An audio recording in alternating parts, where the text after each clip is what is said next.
The girl in red. You ever go to Wendy's? I mean really go, like, late at night, quiet lobby, just you and the greasy glow of fluorescent lights and that red-haired mascot smiling down at you? Yeah. That Wendy's. Normally it's a chill place. My kid loves it, so much that every weekend, like clockwork, we'd go together. Burgers, nuggets, Frosties. It became our little ritual. Father and son. Grease and giggles. But something changed one night. Something that pulled our family tradition straight into a nightmare I can't forget. It started normal. Fries, laughs, my son wiping ketchup all over his face. We were walking back to the car, full in content, when she appeared. A girl in costume, red hair, blue dress, just like the Wendy's logo, stood outside by the exit. At first, I figured she was just part of a promo or something. Maybe a birthday event. But as we got closer, I saw it. Blood. Not a little. A lot. Soaked into the dress, dark red and fresh. She looked right at us and waved. Now, I'll admit something. I'm not the fight-back type. I don't carry weapons. I don't even raise my voice at people. I'll protect my son with my life, sure, but my first instinct isn't to confront a psycho clown dripping in blood. So I did what any scared dad would do, I picked up the pace and got us to the car. I kept checking behind. She was still there. Still waving. Just smiling. Waving. After that, my son didn't want to go back. Took weeks of convincing. His mom, my ex-wife, talked him into it eventually. She said, "You gotta face your fears." I told him, "We'll go in and out, super quick. Promise." That night started off fine. Almost peaceful. No blood-soaked mascots, no eerie waves. The restaurant was quiet, and for the first time in a while, my kid looked happy again. I relaxed. We finished our meal, laughing again, thinking the worst was behind us. Then we stepped out into the parking lot. Empty. Not a soul in sight. Great, I thought. No weirdos tonight. But then I started the car, and there she was. Standing directly in front of the headlights, just a few feet away. That same blood-drenched girl. Waving again. Only this time, she wasn't just waving. She was twitching. Jerking her hand like a glitchy cartoon, faster and faster. My son screamed. She walked forward. I honked the horn, nothing. She climbed onto the hood, stared at us through the windshield. And then she crawled onto the roof. I fumbled with the seatbelt. The car creaked above us as she moved. Then, I swear, she leaned down, face pressed against the passenger window, a knife clutched in her hand. My son screamed again. I floored it. We didn't get far. The car lost control, slammed into a pole. I looked over. The girl had been thrown from the roof. For a moment, it was quiet. I grabbed my son and ran. Back toward the restaurant, toward light, toward anything that felt safe. But she got up. She caught me. Tackled me to the ground like a predator. I screamed for my son to run, to get help. And then the knife came down. Closer. Closer. Pressed against my throat. Her strength, inhuman. My arms trembled. I couldn't stop her. Then, out of nowhere, wham! A security guard. Tackled her off me. I backed away, trembling, trying to breathe, to understand. But she wasn't done. She got up, let out a scream like an animal, and lunged again. Knife raised. The guard caught her mid-air. They wrestled. He pinned her. The cops arrived, finally. Then came the part I can't forget. They pulled off her mask. It wasn't some random stalker. It wasn't a stranger. It was my ex-wife. My son's mother. She admitted everything later. Said she wanted to traumatize our son so he wouldn't want to spend time with me anymore. She was trying to ruin our ritual, said she never meant to kill me, but she'd taken something that night. Something strong. Whatever it was, it pushed her over the edge. She lost control. She wanted to haunt us. Leave a scar. And she did. I got full custody after that. My son still visits her in prison, though he doesn't want to. I make him go. Try to teach him about forgiveness. But me? I haven't forgiven her. I never will. And now, every time we step into Wendy's, even if it's daylight, even if it's crowded, we still feel it. That shadow in the corner. That wave we can't unsee. That ketchup that looks just a little too red. Black-eyed smile. We all thought that summer would be the best of our lives. Back then, I was 17, young, reckless, full of dreams. I had a girlfriend named Olivia. She was 2 years older, already in college, and way more mature than I'd ever be. But she loved me. And I loved her. We'd grown up on the same street. Rode bikes together. Shared dumb secrets and ice cream cones. When she kissed me the first time, it was like something in the universe clicked. So yeah, it made sense when we both started working the same late shift at Wendy. It wasn't glamorous. It wasn't even clean most nights. But it was ours, and we were saving up for something big, a car. One we could call our own. Something to take us out of that small town and down open roads. Late nights in that Wendy's were weirdly romantic. She'd mop the floors. I'd wipe the booths. And after closing, we'd sometimes just sit on the roof with a Frosty and look up at the stars. But one night, it changed. A group of my high school friends came by late. Sam, my teammate, leaned over the counter after ordering. "You two should be careful," he said. "My dad's a cop. Got word from the sheriff, there's a killer around here. Real sick guy. Been hitting small shops late at night. Targets workers alone." We all laughed nervously. "I mean, a killer? In our town? Nah." But still. I remembered the way Olivia's hand tightened around mine when he said it. A week later, we hit our goal. Bought a car. A black Toyota. Nothing fancy, but it was freedom on wheels. We parked it out front every shift after that, proud like new parents. We were still working nights, not because we had to, but because it felt like we were writing our story. That July evening started just like any other. It was quiet. No other coworkers. Olivia was wiping down the counters inside. I was outside near the car, locking up the trash bins. Then, beep beep beep. The car alarm started screaming. I jumped. Looked around. No one. Just empty pavement and the hum of vending machines. The alarm wouldn't stop. And then I saw him. Pressed up against the glass of the Wendy's window. His face. God, his face. Eyes black as coal, no whites, no pupils. Just empty voids. His skin was yellowish, like wax gone bad, and his grin was so wide it looked painted on. His hair hung wet and stringy, stuck to his face like he'd crawled out of a drain. He just stood there. Smiling. Staring at Olivia, who hadn't even noticed. Then, he raised a butcher knife and tapped it against the glass. Once. Twice. 3 times. My legs froze. I wanted to scream. Wanted to run to her. But my body wouldn't move. He slipped inside. Somehow.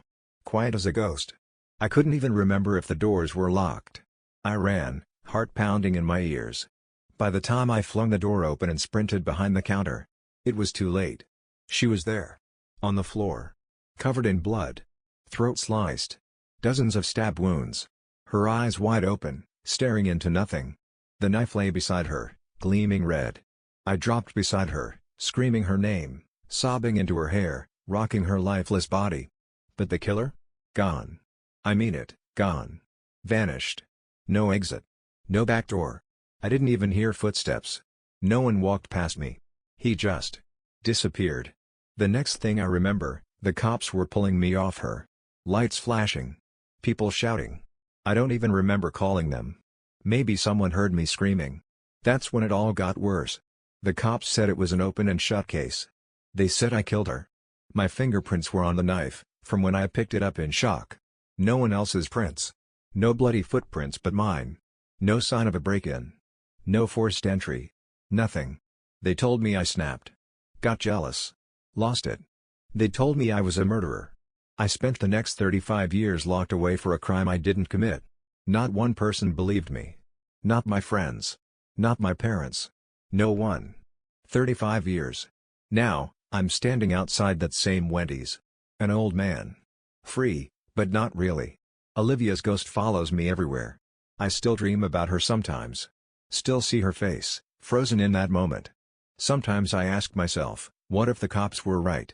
What if I did lose it? But then I remember those eyes. Those bottomless black eyes pressed to the glass. That crooked smile. That dripping knife. No man has eyes like that. No human does. I don't know what I saw. But I know I'll never eat at Wendy's again. And every time I hear a car alarm, I remember the face. The eyes. The smile. And I wonder if he's still out there. Waiting. The bathroom door. You ever hear your mom's voice in your head, right when things are about to go sideways? Mine used to say something simple. If you can't fight it, run. I never understood what she meant. Not until 3 months ago, when fear wasn't just a word, but something I could smell. Taste. Hear breathing on the other side of a bathroom door. My name's Mary. And this is the story of how Wendy's nearly became the last job I ever had. When I got kicked out of college, I didn't tell anyone. Not even my parents. I couldn't handle the lectures. The disappointment. The shame. So instead of going home, I stayed and started hunting for a job. Rent doesn't pay itself. The only place that gave me a shot was Wendy's. First real job. First paycheck. First taste of adult life. And for a while, it wasn't bad. Sure, rude customers and sore feet came with the territory, but I got used to it. I even started to enjoy the routine. Until the night that changed everything. It was a Thursday. Busy evening. By closing time, I was beat. Only 3 of us stayed behind to shut things down, me, an old man named David, and Liam. David barely spoke. Always polite. Moved like a ghost. Old, wrinkled hands. Never asked questions. Never made small talk. Then there was Liam. Liam was the opposite. Late 30s. Skinny. Filthy. Always smelled like wet carpet and cigarette ash. He had these deep, dark bags under his eyes like he hadn't slept in weeks, and he talked. Endlessly. Stories that went nowhere. Rambling, creepy tangents. You could feel it in your gut, something was off. That night, as we started closing, Liam drifted over to me again. "Hey Mary," he said, voice sticky with a grin. "Wanna hear what happened to me in '08? I forced a fake smile. Actually, I forgot to clean the bathrooms. I bolted before he could follow. The bathroom was already spotless. I knew that. But it was the only place to breathe. To get away from him. I sat there, hiding, counting the minutes. Then. Footsteps. Slow. Heavy. Stopping just outside the door. Then a knock. "Mary," Liam said. "You in there?" My stomach tightened. "Busy," I snapped. "Go talk to David." He laughed, a low, unpleasant sound. "David don't talk much. I like talking to you." His tone shifted, grew dark, hungry. He started talking again.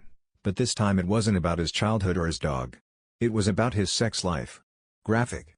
Disturbing. He told me things I wish I could unhear. "You'd like it," he whispered through the door. "I can show you how good I am. If you want." My skin crawled.